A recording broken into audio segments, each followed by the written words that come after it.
Indications are that he came here to carry out this horrific attack. Federal investigators Saturday trying to determine the motives behind a mass shooting in which an attacker opened fire in a crowded baggage claim at a Fort Lauderdale airport, killing 5 people.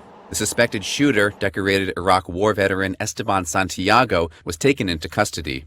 FBI investigators saying they believe he acted alone, but have not ruled out terrorism as a possible motive, and were reviewing the suspect's recent movements.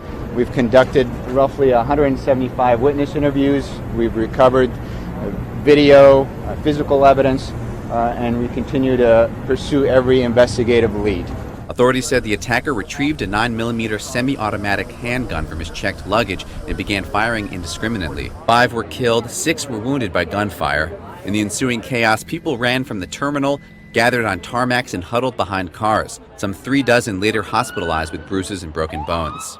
Whether someone with a possible history of mental illness should be allowed to check a handgun, likely to become an issue in the investigation or in Congress. We all know they're people with very real problems, but if they are suffering from a mental illness or they're on a no-fly zone, on a no-fly list, or they're a convicted felon, they flat out shouldn't be allowed to own handguns or rifles.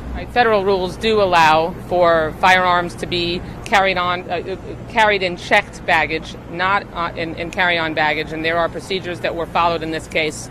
I'm going back to Washington on Monday when we go back into session, and that is absolutely something that I think we need to revisit. Santiago had turned up at an FBI office in November last year, behaving erratically, and was turned over to local police, who took him to a medical facility for a mental health evaluation.